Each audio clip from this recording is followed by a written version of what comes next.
"You're too weak for me," she said, and the wind carried her voice across the dust like it had been waiting for that moment all morning. The men around her laughed, low and certain, boots planted in dry earth, hands resting near their belts, but the man she was speaking to didn't move, didn't flinch, didn't even blink as the sun hung high over the canyon and painted everything in a tired gold. Ethan Cole stood there with the weight of a long road still on his coat, hat brim low, one hand hanging loose at his side, the other resting nowhere near the iron that every other man in that valley believed defined them. Nahima Red Hawk watched him the way a hawk studies something that refuses to run, her posture steady, shoulders square, not a trace of doubt in the way she held the silence after her words, as if the space between them was something she owned. A horse shifted behind Ethan, leather creaking, a faint scent of dust and sweat rising with the heat, and somewhere far off a crow called once, then went quiet, like even the land itself was waiting to see what kind of man he would be. Most who came this far into Apache territory didn't last long enough to learn the rules, but the rules were simple if you knew how to listen. Turn back or prove yourself, and proving yourself usually meant something loud, something final, something that left no room for doubt.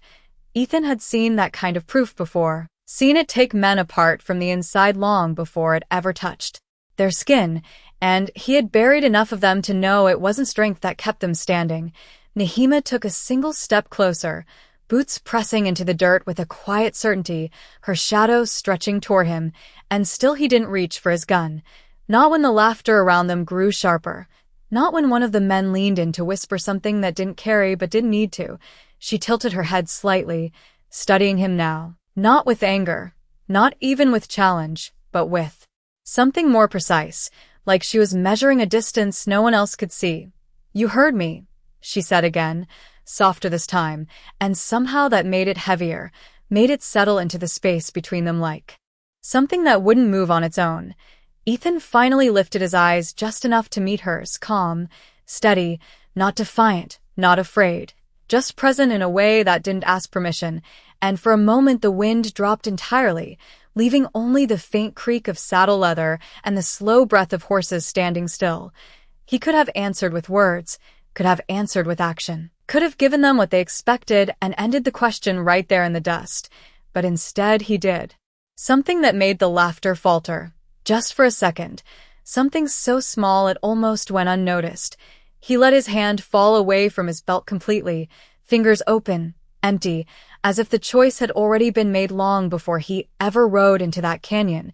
Nahima's eyes narrowed, not in anger, but in recognition of something she hadn't expected to find, and though no one else could feel it yet, something in that moment shifted, quiet and irreversible, like a line drawn not in the dirt, but somewhere deeper, where no gun had ever reached and no voice had ever needed to shout.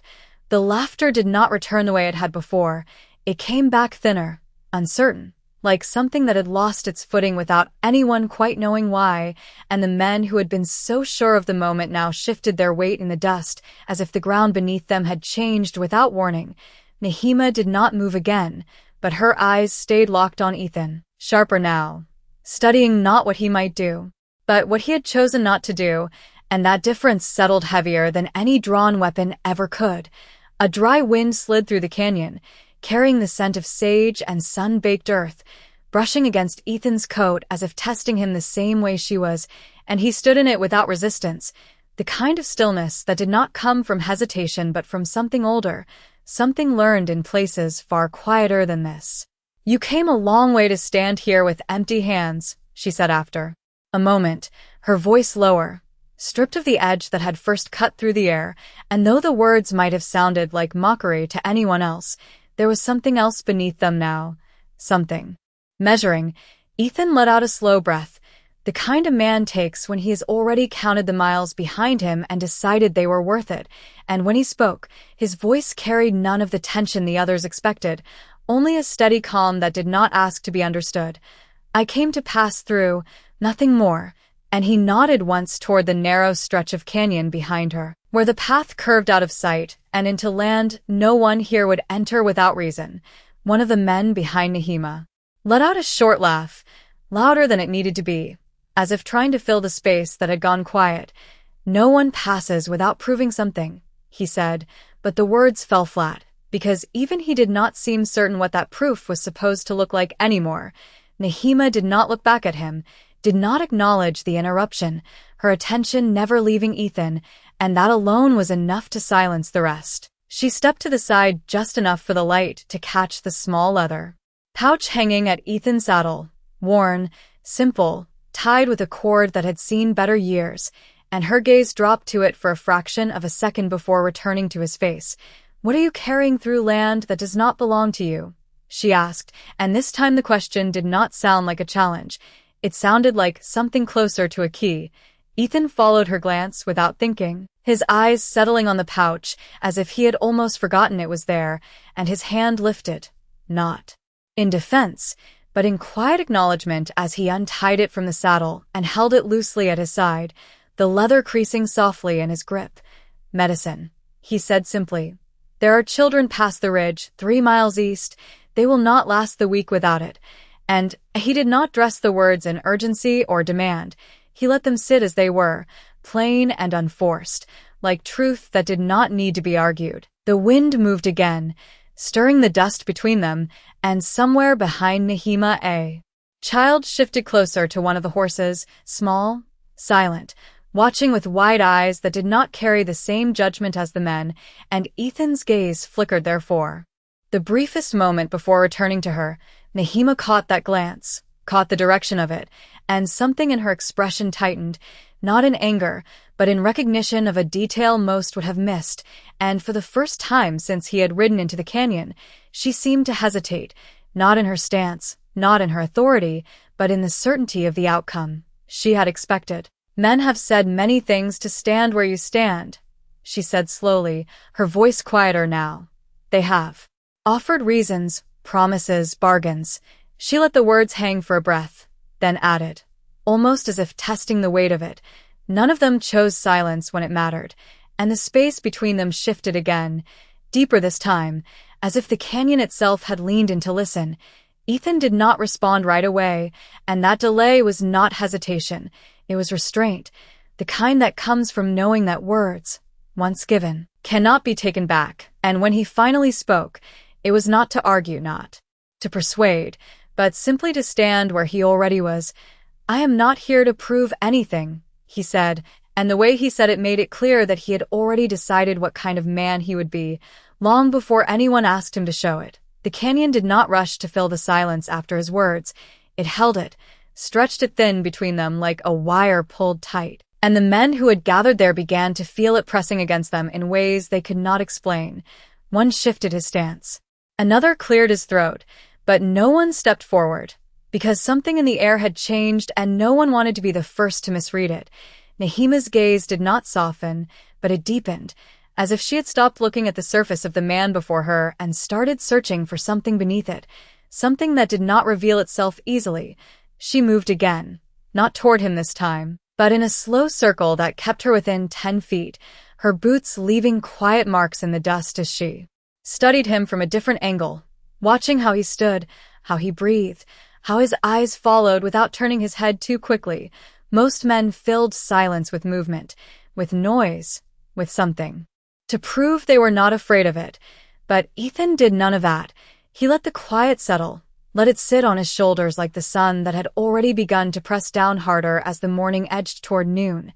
3 miles east, she repeated, almost to herself, as if testing the weight of the distance, through ground that does not welcome strangers, and she stopped her slow circle, facing him again with a stillness that mirrored his own. The child behind her stepped closer again, drawn not by curiosity alone but by something simpler, something unguarded, and when Ethan noticed, he did not stare, did not signal. He only shifted his stance slightly to give the horse beside him more shade, the animal lowering its head with a quiet breath as if understanding the gesture. Nahima saw that too, saw the small adjustment that no one had asked for, and it lingered longer in her mind than any word he had spoken. "If what you carry is truth," she said after a moment, "then you would hurry." And her eyes flicked briefly toward the path behind her, where the canyon narrowed and twisted out of sight. "Yet you stand here while time moves," and there was no accusation in it, only observation. Ethan nodded once, acknowledging the point without denying it, and when he spoke, his voice carried the same steady weight it had before. Rushing would not change what waits on the other side, he said, and forcing my way through here would only add to it. And he let that settle the same way he had. Let everything else settle, without pushing it forward.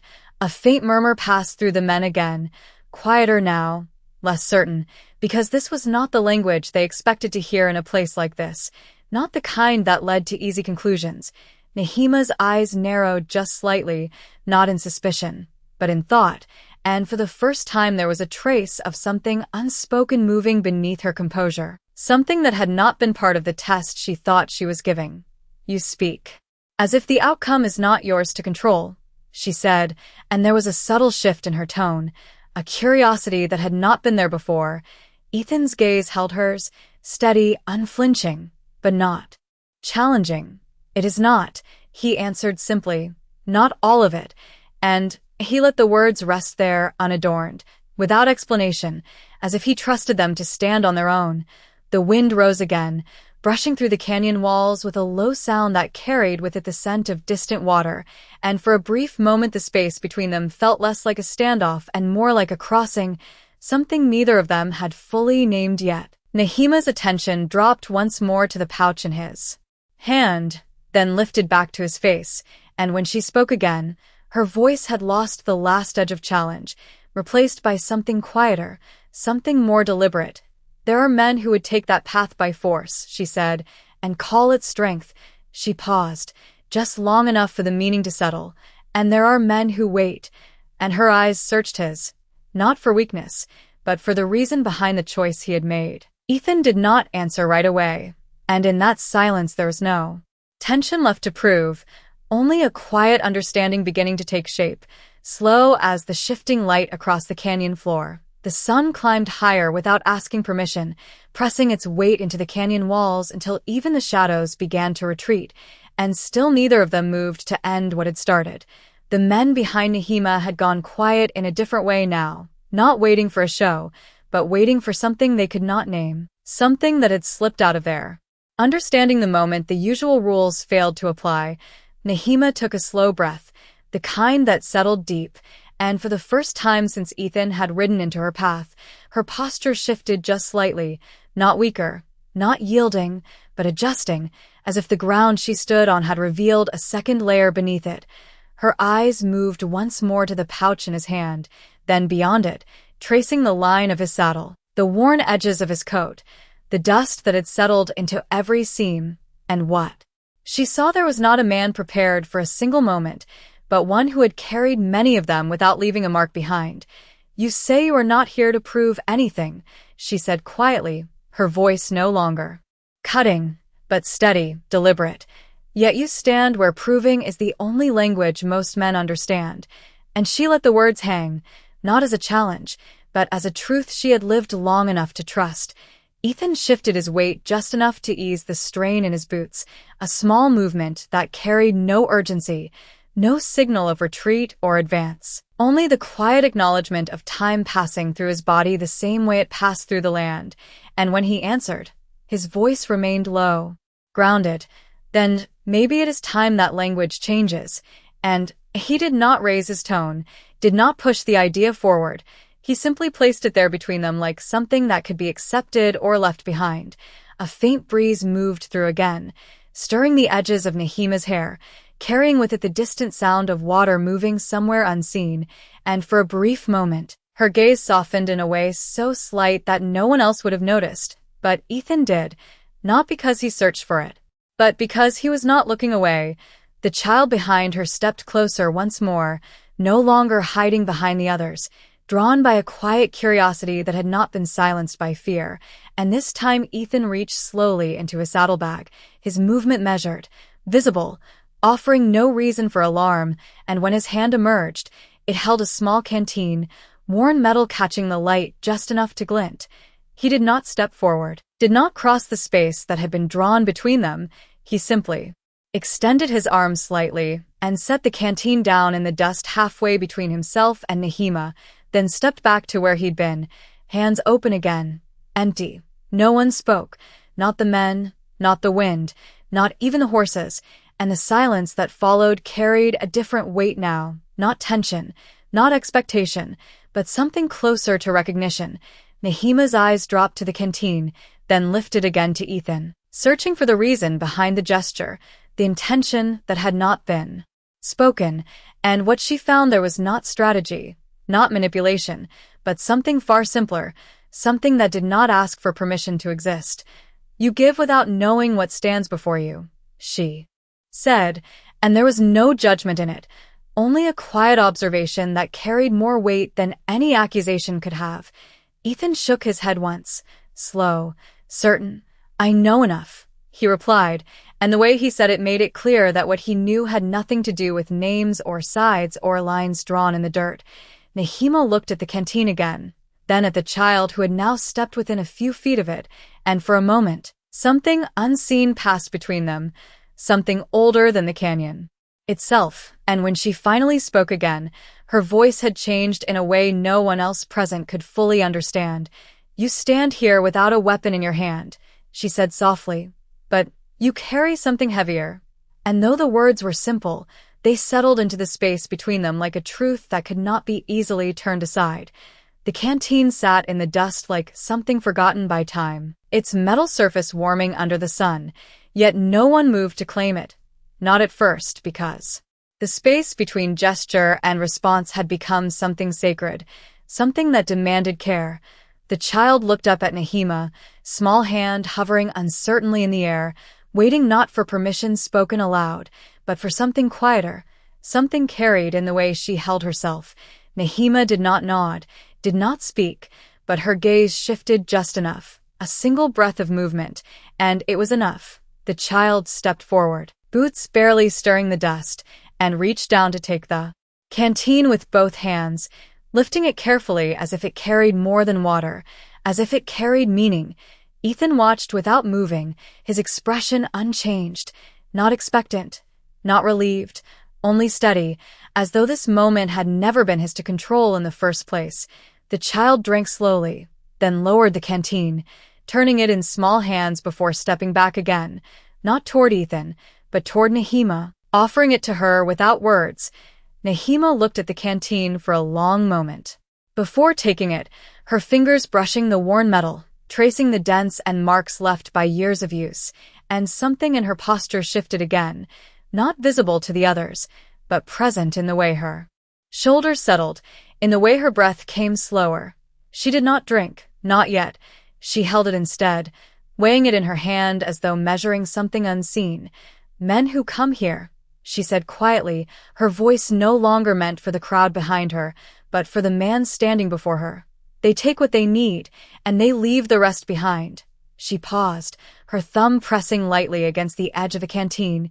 "You leave something first." And though it sounded like a statement, there was something in it that searched for understanding. Ethan tilted his head slightly, considering her words without rushing to answer, the sun catching the edge of his hat as a faint line of sweat traced down his temple, unnoticed, unimportant. "It was never mine to keep," he said at last, his voice carrying that same quiet certainty, and he did not look at the canteen when he said it. He looked at her. The men behind Nahima shifted again, more restless now, because this was no longer a test. They recognized, no longer a moment they could predict or control, and uncertainty had begun to replace confidence in ways that made them uneasy.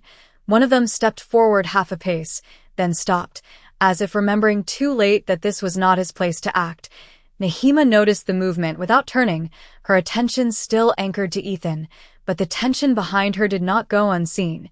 The canyon seemed to narrow with the heat, the air pressing closer, thicker, as if the land itself was drawing the moment inward. Nahima lifted the canteen slightly, then lowered it again, her grip tightening just enough to show that the weight she spoke of earlier had found form in her hand. "You carry medicine for children you do not know," she said, her voice softer now, stripped of all edge, "and you offer water to those who might send you away." Her eyes searched his again, not for weakness, not for strength, but for truth. Why? And the question was no longer a challenge. It was something else entirely, something that had moved past judgment and into understanding. Ethan did not answer right away, not because he did not have an answer, but because the kind of answer she asked for could not be rushed, and when he finally spoke, his voice was quieter than before, but it carried further, settling into the space between them like something that had been waiting to be said for a long time. "Because someone once did the same for me," he said, and there was no story wrapped around it, no detail offered to explain or justify, only that single truth, simple and complete. Nehima held his gaze as the words settled, and though nothing around them changed, not the heat, not the dust, not the watching eyes, something beneath it all shifted once more. Deeper this time, like the first crack in something that had stood unchallenged for years. The words did not echo, they settled, heavy and quiet, like something that had found its place after a long time searching, and for a moment no one spoke because there was nothing left to challenge, nothing left to push against.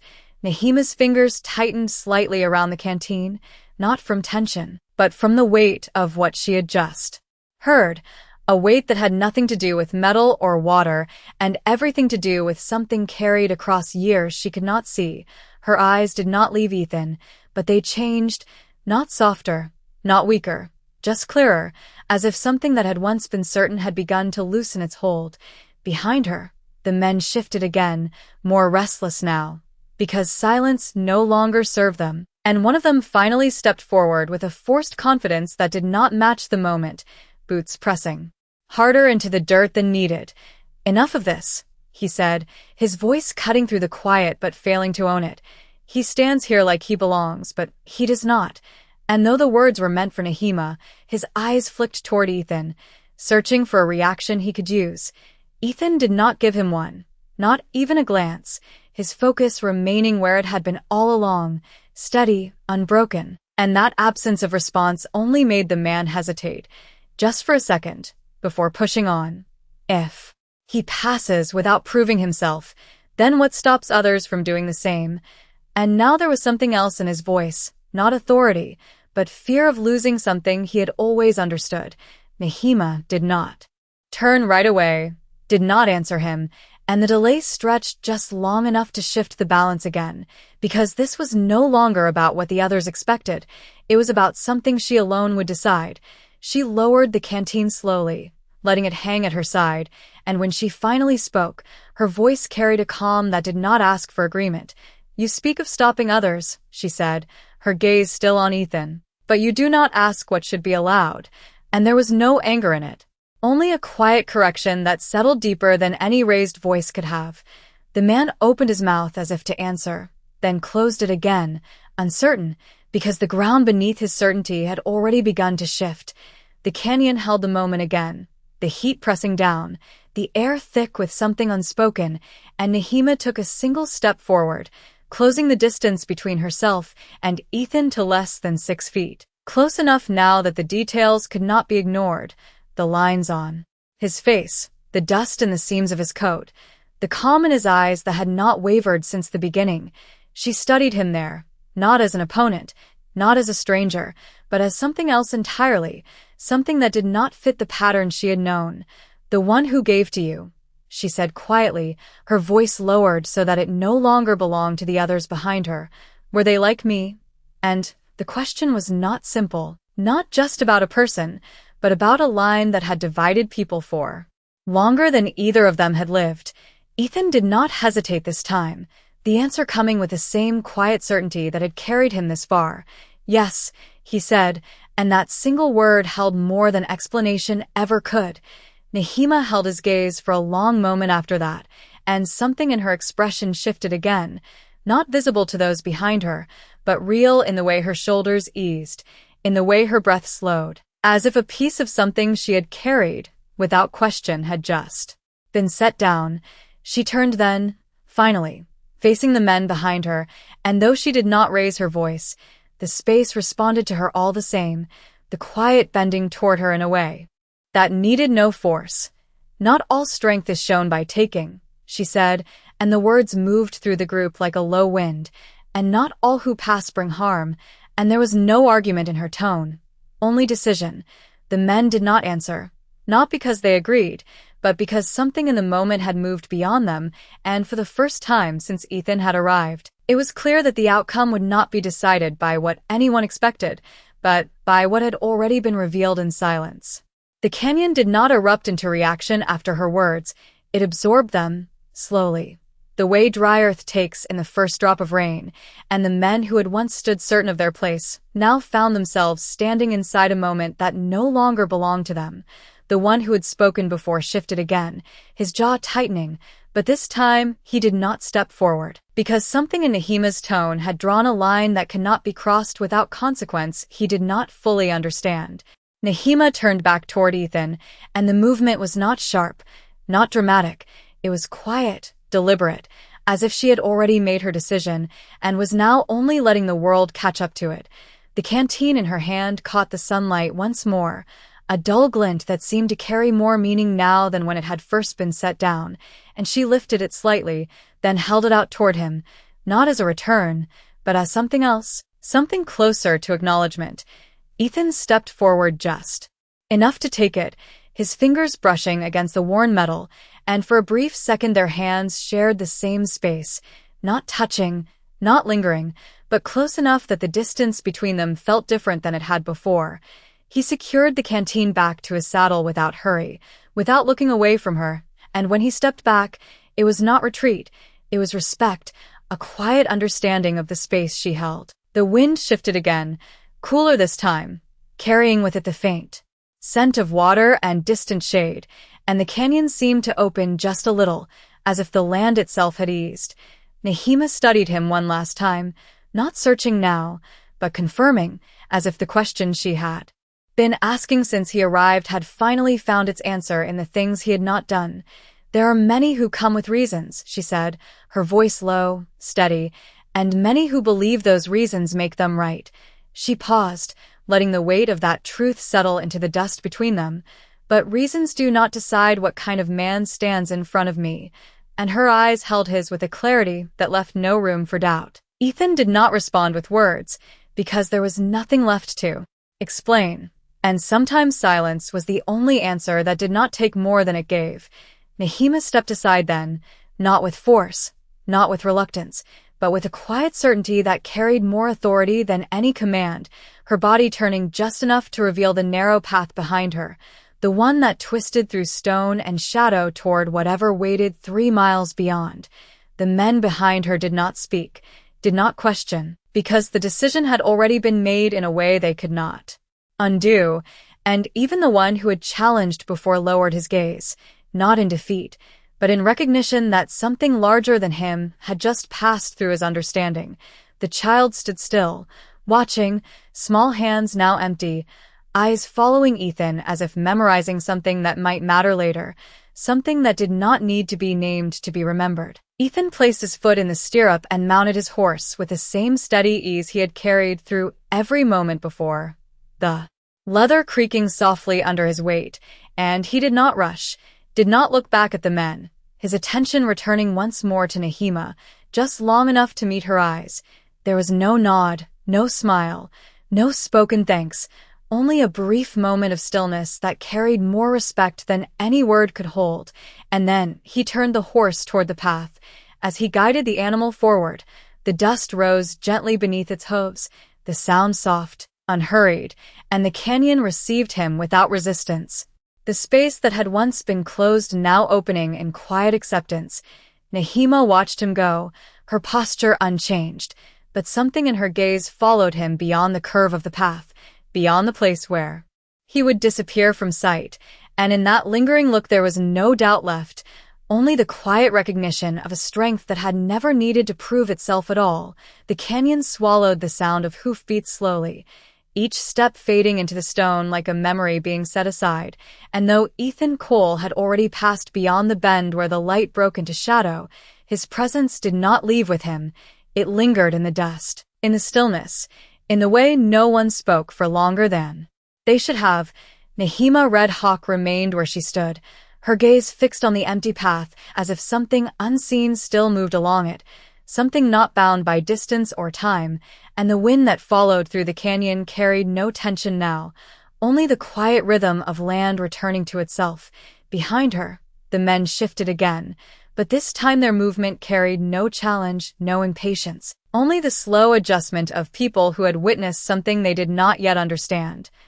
The one who had spoken earlier stepped forward, more carefully now, his voice lower, stripped of the certainty it once held. "You let him pass," he said, not accusing, not questioning, but trying to place the moment into something familiar. Nehima did not answer right away, her attention still resting on the path as if the answer was not meant to be rushed into words, and when she finally turned, her expression held no trace of doubt, only a calm that had settled deep. "He did not take the path," she said quietly, and the simplicity of the words made the man frown slightly, confusion pulling at the edges of his understanding. "He walked through it," she added, her voice steady, and though the difference was small, it carried something none of them could ignore. The child who had taken the canteen stepped closer to her now, small eyes lifted with a kind of quiet wonder, and Nehima looked down, just for a moment, long enough for something unspoken to pass between them before her gaze lifted again to the canyon beyond. "You test those who come," the man said after a pause, trying again to shape what had happened into something he could hold. And he did not meet the test, and there was a hint of relief in his words, as if naming it that way would return the world to its order. Nehima shook her head once, slow, certain. "He did," she said, and there was no hesitation in it. "Just not the one you think matters," and the weight of that answer settled deeper than any explanation could have. The man fell silent after that, not convinced, not unconvinced, but aware that the ground beneath him had shifted in ways he could not yet follow. The canyon breathed again, a long, low movement of air through stone, carrying with it the faint echo of something distant, something beyond sight, and Nehima stepped forward, just one step, toward the place where Ethan had disappeared, her eyes narrowing slightly as if seeing further than the others could. In her mind, the moment replayed not as a challenge unmet, but as something revealed, the absence of action where action had been expected, the quiet where noise had always ruled, and the realization settled with a weight she could not ignore. "Strength," she said softly, more to the land than to those behind her, "is not what answers every call," and the words did not seek agreement. They existed on their own, firm and unmoved. The child beside her followed her gaze down the path, then looked back up at her, waiting, learning in a way that required no teaching, and Nehima rested a hand lightly on the child's shoulder, a gesture so small it almost went unseen, but it carried the same quiet certainty as everything that had passed. Far beyond the canyon's curve, beyond the reach of their sight, Ethan Cole rode on, the rhythm of his horse steady, unbroken, the pouch of medicine secured at his side, and though no one there could see it, the path ahead of him had already changed, not because he had forced it, not because he had claimed it, but because he had chosen to walk through something others had only ever tried to conquer. And back in the canyon, where dust still held the memory of his passing, Nehima Red Hawk stood in the quiet aftermath, understanding now that the test had never been about strength that could be seen, but about the kind that chose, again and again, not to be used. By the time the sun began to fall west, the canyon had already forgotten the sound of voices, but it had not forgotten what had passed through it. The dust lay undisturbed again. The wind moved the same way it always had, and yet something invisible had shifted, something that would not return to what it had been before. Nehima Red Hawk stood where the path narrowed, long after the others had drifted back into their routines, long after the questions had quieted into something softer, something less certain.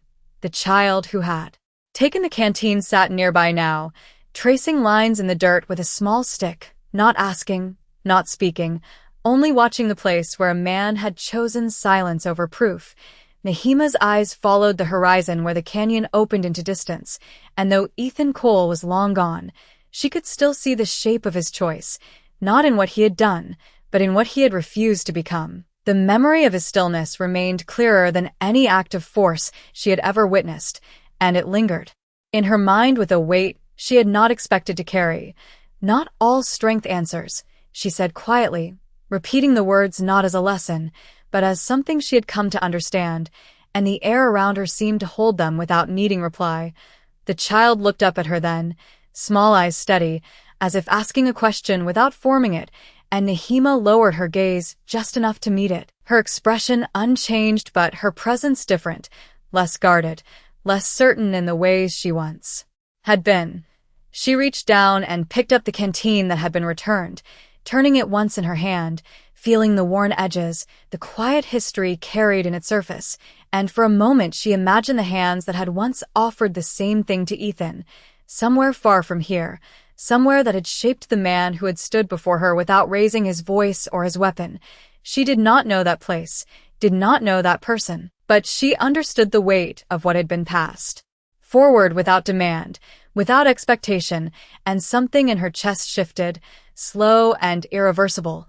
Behind her, the canyon remained as it always had been, a place where men came to prove themselves, where lines were drawn and tested, but now there was something else beneath that, something quieter, something that would not announce itself but would remain all the same.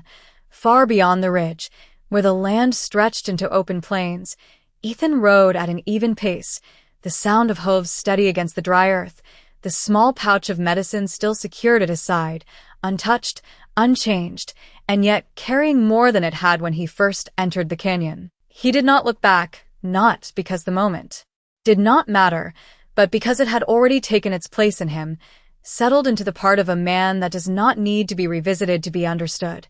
The path ahead opened without resistance, the air cooler now as evening approached, and somewhere in the distance, faint and carried by the wind, came the sound of water moving over stone, steady and quiet, like something that had always been there, waiting to be reached. Back in the canyon, Nahima watched the last of the lights stretch across the ground, long shadows reaching where footsteps had once been, and she understood then that what had passed between them was not a victory, not a defeat, not even a test in the way she had once believed, but something else entirely, something that did not belong to one side or the other.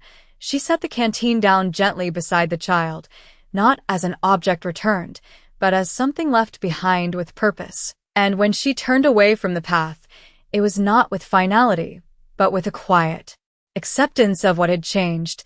The wind moved once more through the canyon, carrying dust, carrying silence, carrying the memory of a man who had stood still when everything around him expected motion, and in that stillness, something greater than strength had revealed itself without a single shot ever needing to be fired.